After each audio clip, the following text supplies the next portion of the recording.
Assalamualaikum warahmatullahi wabarakatuh. Hai anak-anak, selamat datang di kelas 2D tahun ajaran 2021-2022. Selamat datang, tak kenal maka tak sayang. Ibu ingin disayang oleh anak-anak, anak-anak pun harus disayang oleh ibu. Maka dari itu perkenankan, ibu memperkenalkan diri. Nama ibu, Ibu Sri Yuningsih. Ibu akan menjadi wali kelas 2D selama 1 tahun ajaran. Semoga kita selalu bisa bekerja sama, semoga kita selalu semangat dalam belajar walaupun kita belajar di rumah. Untuk kali ini, Ibu akan menjelaskan beberapa aturan pembelajaran di kelas 2D. Simak ya. Anak-anak, berikut ini adalah panduan untuk belajar dari rumah, orientasi kelas oleh Sri Yuningsih SPD. Selamat datang peserta didik di kelas online 2D. Ayo belajar bersama-sama, belajar dengan baik, walau dari rumah kalian pasti bisa. Peduli, menghormati, dan saling memberi semangat satu sama yang lain. Mari kita lakukan semua itu dengan penuh semangat. Aturan ruang kelas 2D, kita saling menghormati, kita satu tim, kita melakukan yang terbaik, kita merayakan kesuksesan satu sama, kita belajar dari kesalahan, kita saling menginspirasi, dan kita adalah satu sahabat. Kegiatan pembelajaran akan dimulai pukul 8 dengan pembiasaan disiplin diri. Anak-anak mandi, pakaian seragam yang rapi, sarapan, berdoa sebelum kegiatan, dan absensi pada link yang disediakan. Untuk mengisi absensi, siswa boleh minta bantuan ayah ataupun bunda. Kemudian ibu guru memberi uraian kegiatan pembelajaran melalui grup WhatsApp. Melalui grup WhatsApp tersebut, ibu guru akan mengirimkan materi, media pembelajaran, dan tugas mandiri pada setiap harinya. Kemudian, dokumentasi kegiatan selama kalian belajar di rumah.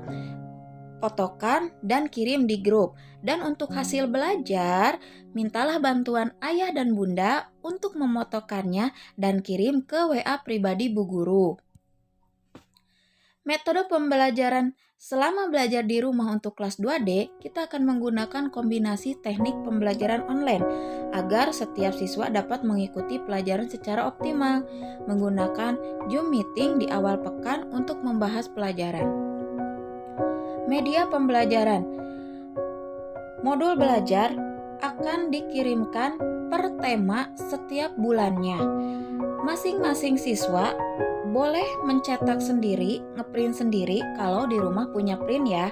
Ataupun kalian boleh memfotokopi atau juga dikoordinir oleh komite kelas. Kemudian perlengkapan untuk menulis yang harus disediakan adalah buku tulis tema, buku tulis PLH, buku tulis bahasa Sunda, buku tulis PAI, buku garis 3.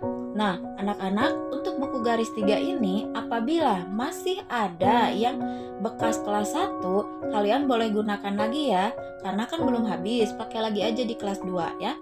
Kemudian pensil, penghapus, dan penggarisnya nggak boleh lupa. Perlengkapan keterampilan. Kenapa sih perlengkapan keterampilan harus disiapkan dari sekarang? Nah, anak-anak, ketika nanti ada tugas membuat keterampilan ataupun proyek kinerja, anak-anak tidak usah harus nyari lagi, kan sudah disediakan. Antara lain pensil warna, spidol, krayon, buku gambar, kertas HPS, kertas folio, dan kertas warna.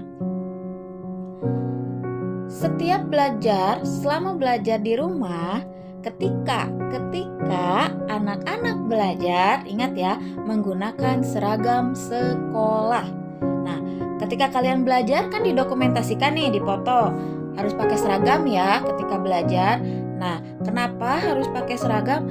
Karena kita mengkondisikan belajar itu seperti di sekolah, walaupun kondisinya tidak akan sekondusif dan seefektif di sekolah. Tapi ibu harap dengan cara seperti ini siswa belajar disiplin dan bertanggung jawab sebagai pelajar.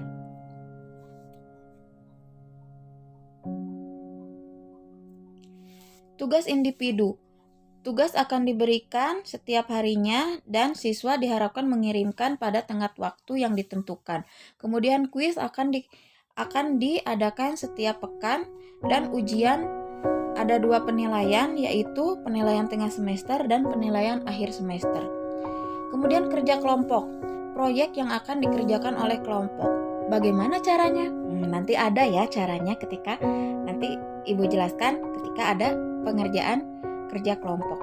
Kalaupun kita tidak bisa di sekolah, jangan takut, kerja kelompok masih bisa di rumah.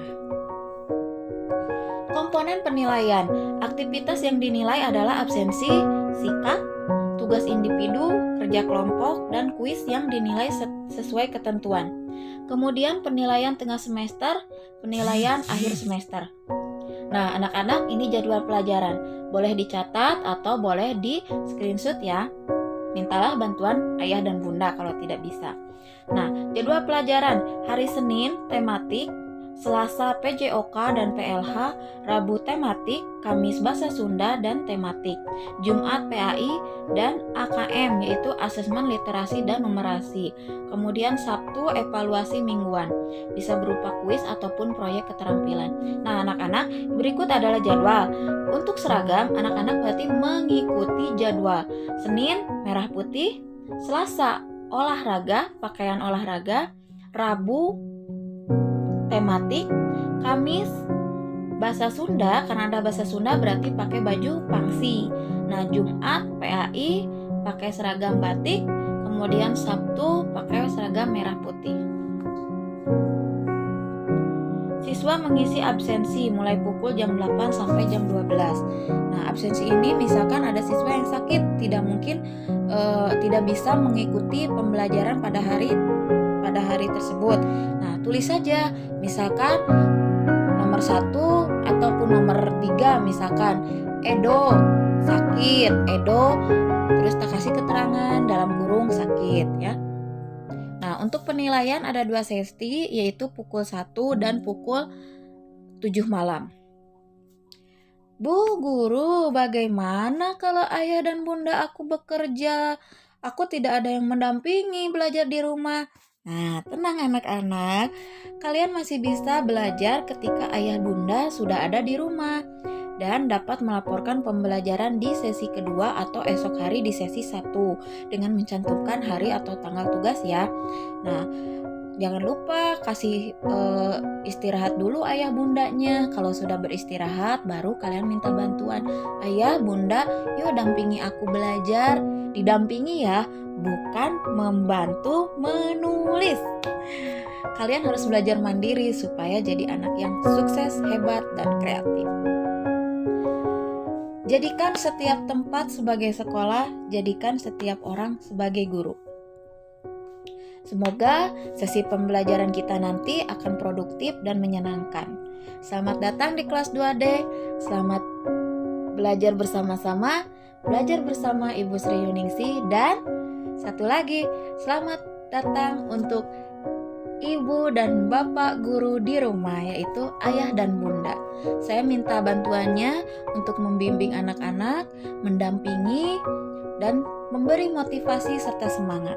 Semoga kita selalu dalam keadaan sehat, kita selalu dilindungi Allah Subhanahu wa taala, dan jangan lupa selalu laksanakan protokol kesehatan ya, supaya pandemi ini segera berakhir dan kita bisa masuk kelas ya seperti biasanya.